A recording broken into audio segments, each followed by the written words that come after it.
It's been an interesting trajectory for me as far as like the games that I play on a day-to-day basis. It's changed a lot over the years. But today, I'm finally going back to play some live, no limit hold'em cash games at Maryland Live. Let's go.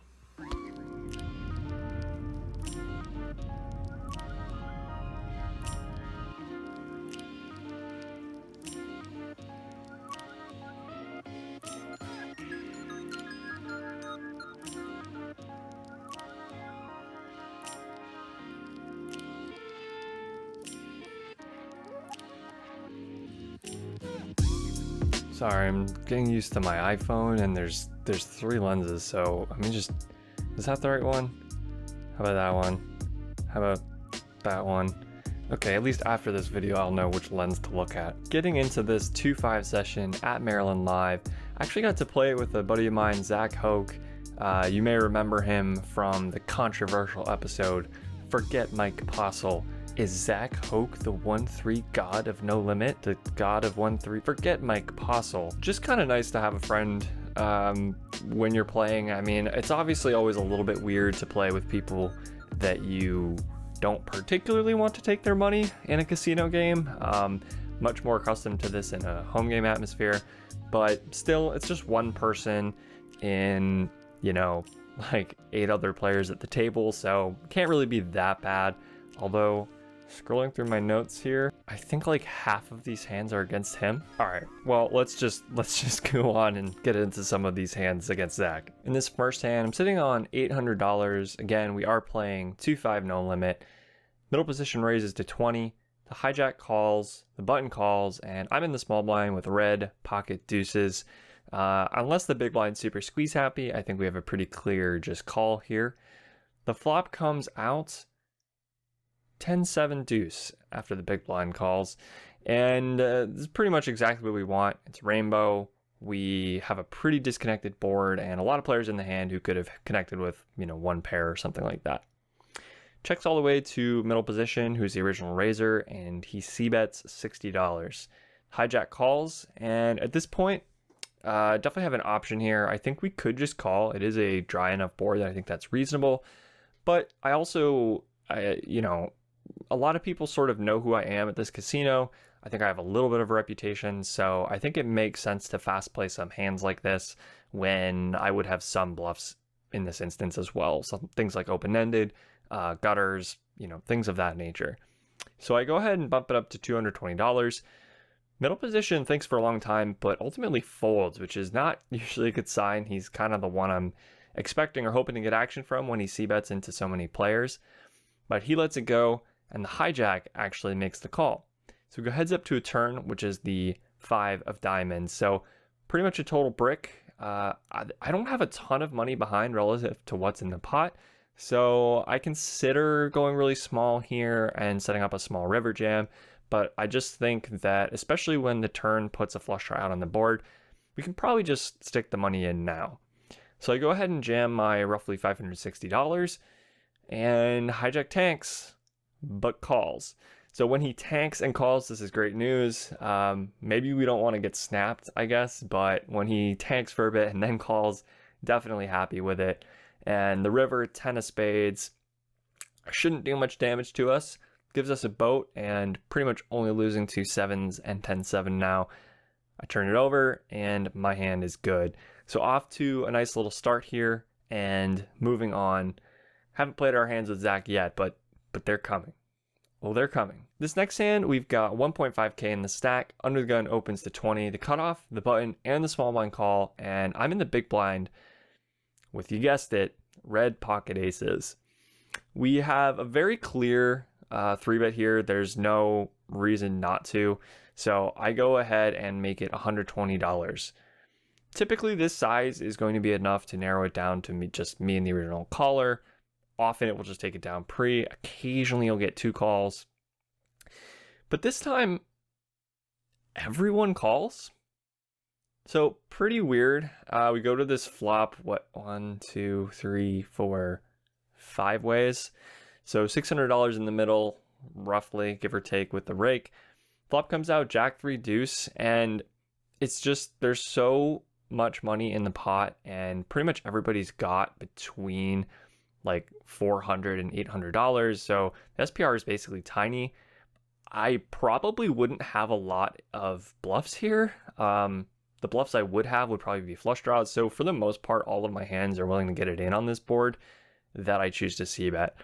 But we still are going to do it. I choose to c-bet 175. The cutoff ends up jamming 380, and of course, super easy call. The turn is probably the stone worst card in the deck. It is the Jack of Spades. So any top pair that he has is beating us. Any flush draw that he had is beating us. And we have very few, if any, outs to improve. I guess we almost always have at least an ace that we can improve on. The river's the 5 of clubs. Almost certainly doesn't help us in any manner. And we do, in fact, lose to ace 9 of spades.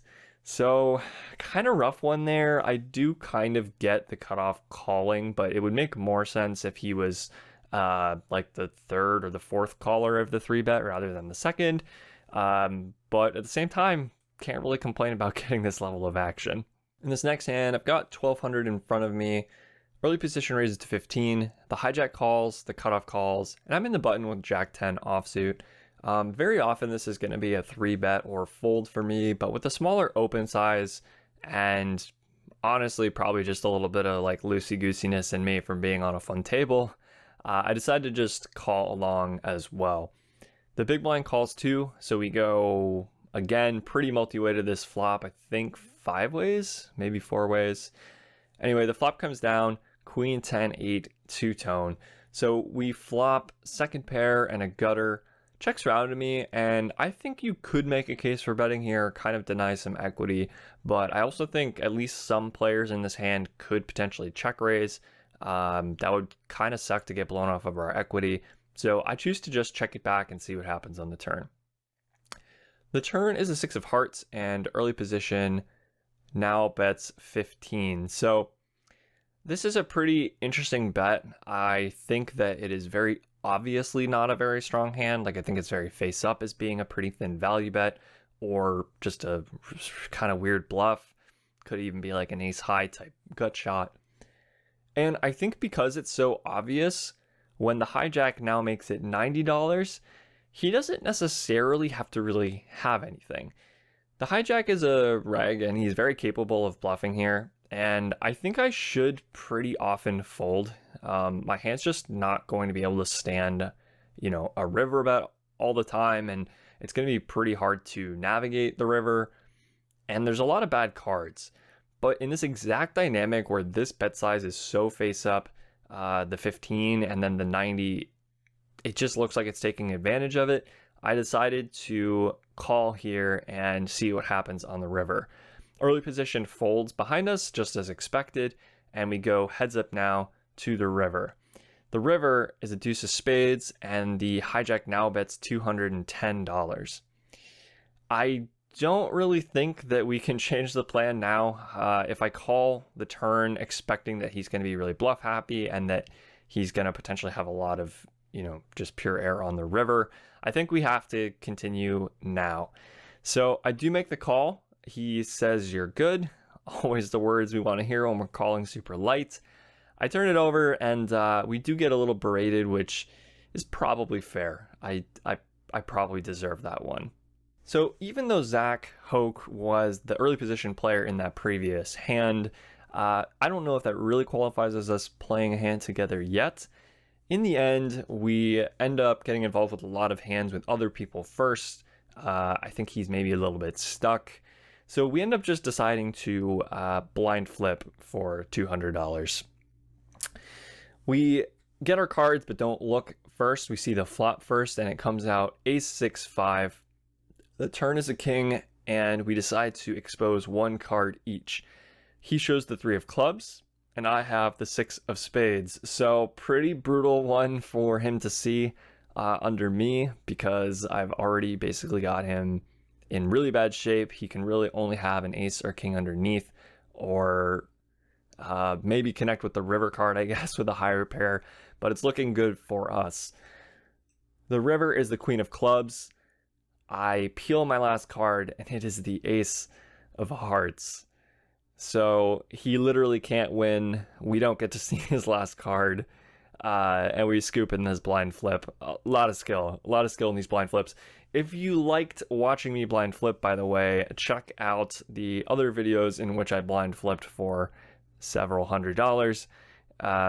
They are not disappointing. At this point in the night, it is important to note that Zach is definitely a little bit on tilt. Not like crazy tilt, but I think he's probably just going to be a little more willing to get it in a little light, just sort of not believe me in certain types of spots. So when I open queens under the gun, 7-handed to 25, and he makes it 125 almost instantly in middle position with 600 behind, when it folds back to me, he actually says, "Don't jam, please just don't jam." And it seems like I almost have no choice at this point. I go ahead and shove for the roughly $700 effective, and he goes well into the tank, which is always a good sign. You know, if he snaps, we're not super pleased, but once he tanks, again, if they tank, it's usually better for us. So he goes very deep into the tank and eventually calls off with Ace-King of Hearts. So I was expecting him to have a slightly worse hand once he tanked as long as he did, but can't really blame him. There's not a lot of situations where 2-5 players are getting in, you know, $700+ pre-flop and having worse than my exact hand, so kind of makes sense. We also do something a little unorthodox here. Again, playing with your buddies is always a bit odd. I didn't really feel like flipping for 700 with him. It was either going to be, you know, I win an extra 700 and it doesn't really matter that much, and he's probably on super mega tilt and not in a great mood, or he wins $700 from me and now I'm suddenly stuck a fair bit and probably not that happy either. So we mutually agree to make the all-in for $300 each instead, and it looks like a good decision because the flop runs out 10-7 deuce, all hearts. He starts celebrating kind of early, and I jokingly say it's not over yet. I don't think he really sees right away what could happen, but the turn, 10 of clubs, sure gives us a sweat. It gives us a really funny sweat now. He's still sort of processing what can happen when the river, 10 of spades, hits the board. And I think it's funny when people say, oh, like vloggers, they just make up hands. And I gotta say, I don't think I'd even try to make up a spot this ridiculous. It's just too absurd. Who would do that? Who would write a spot like that?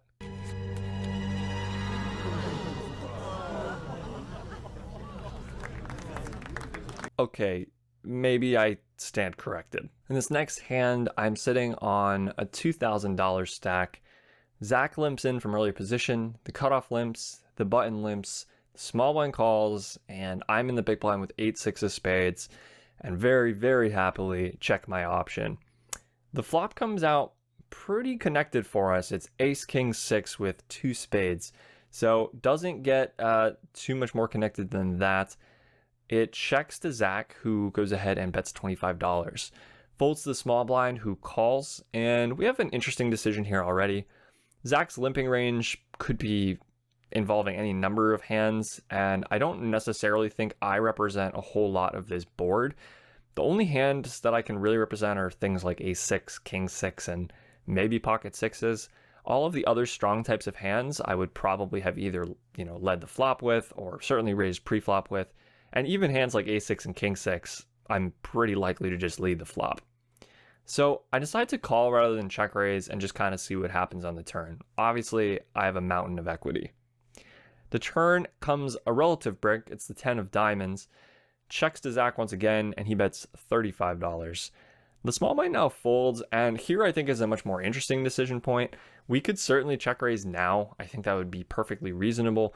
I also think that it's a little more likely with his sizing that he's value betting a somewhat weaker holding, something like just an ace, rather than like a 2-pair or better type holding. So it seems like I could maybe get him off of something like that, but I decide to just call once again, planning honestly, to probably lead the river if I get there with a 6, an 8, or a spade. The river obliges us here. It is the queen of spades. So it actually puts in a 4-card straight. So any jack makes Broadway, and obviously flushes come in. It's a pretty clear card to connect the board. It's also a card that I expect him to check back super often, and so my plan to lead, I think, is still a good one. I go ahead and make it 135, and he goes well into the tank once again here. It's a pretty bad spot for him to be in. I do think he's probably still on tilt a bit, so I totally get it when he does make the call and gets a little frustrated when he sees my hand. It certainly feels like everything's kind of going wrong for him this session, and things are mostly going pretty right for me. So that's going to be the last hand of this session from me. Packed it up, maybe 20 or 30 minutes later without too much else going on. Into the game for $800, out of the game for $2,100 for a profit of $1,300. It was nice to book this win. It had sort of been a while since I had really booked a nice win at 2-5, and a big part of that was just I hadn't been playing a lot of cash, period. But it was definitely nice to put that one on the books, under the belt, and it does feel kind of good to beat your friends. Subscribe to this channel if you enjoyed this video. Leave it a thumbs up. That really helps with the algorithm and growing the channel. Leave me a comment down below letting me know what you thought and if there are any hands you would have played differently. I kind of enjoy interacting in the comments in that way. Remember, if you want to play online poker for real money in the US, play PKC. Information down in the description below, or you can message me on Telegram at MattPKC to get started. It is a Bitcoin only site, and deposits and withdrawals all occur basically within an hour most of the time. Lastly, if you guys are interested in supporting me on Patreon, that page is now live. There are some really cool rewards you guys can get for supporting at various tiers. The number one, I think, sort of favorite tier will be the $10 a month tier, where you'll get additional hand analysis videos from me that don't go into the vlogs, and with much deeper levels of analysis. So here we spend, maybe a couple minutes on a hand at most. And there we'll probably be spending like anywhere from 5 to 15 minutes on any individual hand, depending on kind of how involved it is. So feel free to check that out down below. Zero pressure. If you're not interested in that, no big deal. But if you are, I'd be happy to see you over there on Patreon. So with that, I'll see you guys all next time. Take care.